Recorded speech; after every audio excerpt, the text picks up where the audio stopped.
What is up, guys? DYVN here. Let's talk about some ways how to improve your creative workflow in the studio. DYVN to the beat.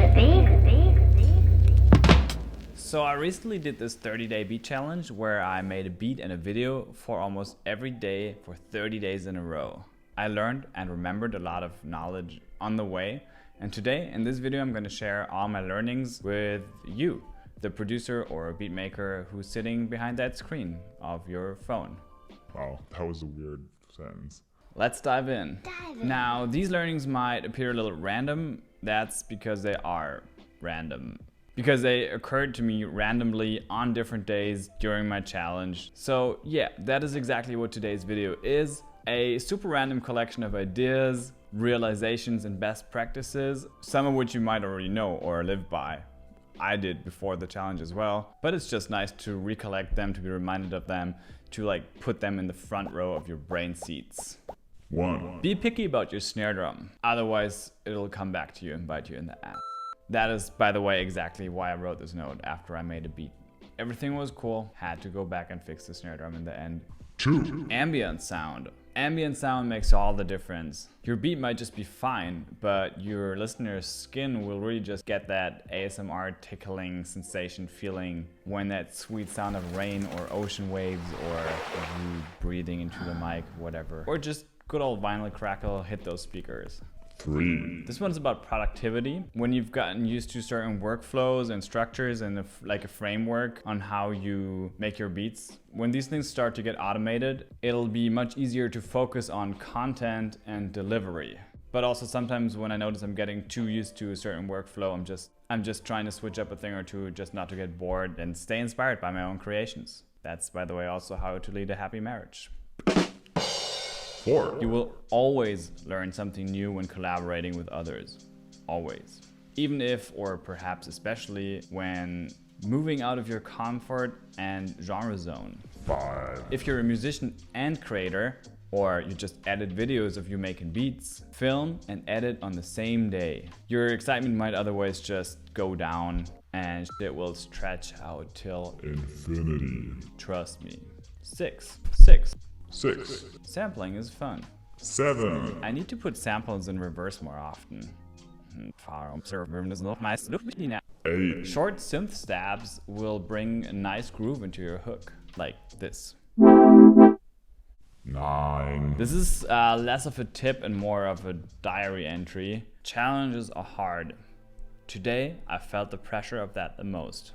Sometimes it's just overwhelming. Wow, I say shit a lot. But I've learned, inspiration won't come by itself. The only thing that helps is to stop overthinking, get started, fail 9 times, push through it, and succeed the 10th time. Creating is a privilege, and I shouldn't be whiny about it.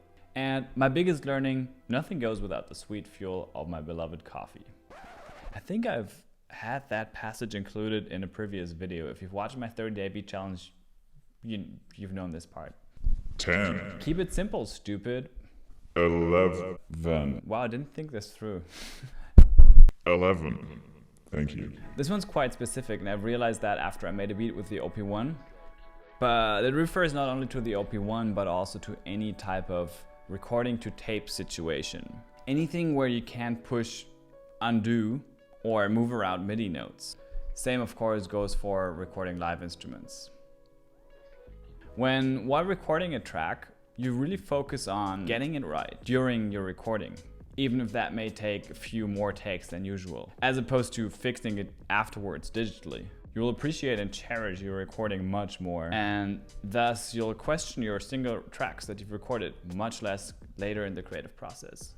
You'll just accept them the way they are. You don't want to move around that one kick drum sample. You get the idea. 12. More of a notion than a learning. There'll be a point where you'll be just really fast at a certain workflow after you've done it over and over and over again. 13. Sometimes you find samples and jams on your hard drive that you've had since day one maybe, and you never saw them. Perhaps you made different music back then, and you were just ignoring them up until now. So just take some time, go through your hard disk, and just use those samples that you already have anyways. Don't buy new ones. 14. Follow your vision. When you have a good idea, stick to it while executing it. Don't let other ideas distract you and lead you astray.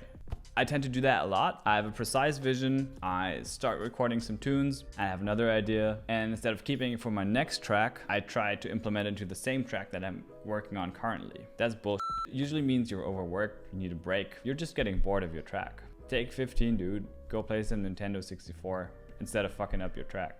15. Alright, the next one feeds kind of into what I just said before. If you feel overwhelmed by something, and even though you try harder and harder, Stop what you're doing. take a step back, reevaluate the situation, and metaphorically speaking, rather find a way around that rock that's in your way rather than trying to keep pushing it although you already lost all your strength.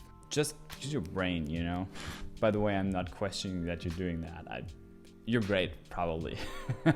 This is all me talking to me, and I'm just sharing that. 16. Breaking through a pattern to follow your passion can be very refreshing. I'm just gonna leave that there in case you guys know what I mean. Otherwise, this is the cryptic one. 17. Short samples, I love them. Truncate your drum samples shorter to get that snappy, crispy, punchy sound. Gonna make it all feel more accentuated. 18. Don't try to make your track sound different and distinct from the beginning on. Rather start with something approachable, something regular, something nice that your audience can immediately connect to. And then add more personality, go weirder from there on. You can always dial in the weird stuff bit by bit. But starting playing weird and then adding something nice makes it much harder to end up with a great track. At least that's for me.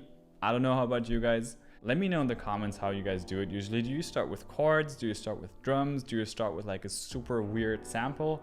What is your workflow? 20. And we're almost done here. Occasionally, well applied delay effects on your drum group makes your track sound more interesting. And I'm really talking about effects that come in once in a while. I think it gives off kind of more of a professional air overall. 21. I think that's an important one. Have your beats tell a story, mostly through the melody, and don't be afraid to think outside the cliche box. 22. Have your arrangement aid you to bring across that said story. Like, are we teasing the melody in the beginning, and then how long do we wait until we bring that back? How long are we gonna let the listener wait, you know? And really, like, have your arrangement work for you, work for your track, rather than just being a timeline. Arrangement can make such a huge difference on the emotional journey that the listener is experiencing, the way that they are being guided through the music. 23. Always make your music one step more interesting than you think is fine. Because usually listeners are way less excited than you are about your music, so give them something extra, like some wow. By the way, if you disagree with anything, these are just random brain farts, really. I can be wrong too, you know. 24. When you have a certain routine to make your shit sound good, stick to it. You might get bored of that routine. That's how routines are. Using it on every other track. But you're doing it for a reason. And once you stop sticking to that routine, unless you intentionally change something up, exchange it with a different workflow that's also good, your tracks, your beats might get significantly worse. Like when you stop adding a sub bass in the chorus, you might just miss out that low end, you know? Random example. And 25. The last one. If you have a new idea, something you've never done before, just do it. Really, just go for it. Like, I don't know, use more vocal samples on your beat, or start filming video clips to your tracks, or use certain effects like delay effects on your drums. Just go for it. Don't overthink, don't wait for stuff to happen, just go ahead and do it. And I think that's something you can all apply in life. Okay, so I got one bonus one for the lo-fi producers out there. Run everything through an SP404 before mastering your track. It just sounds better. It'll make your track feel finished as well. Once you've printed those effects on your track, you don't want to go back and do them again, right? You lazy bum. All right, that's it for me. My name's DYVN. If you want to have more of these tips, let me know. Give me some feedback. I'm super happy about any feedback. Definitely stick around on my channel. There's some videos here if you're on YouTube, if you're on Instagram TV, I don't know how that works, but subscribe, all the good stuff. Thanks for watching. I'll see you guys in the next one. Peace.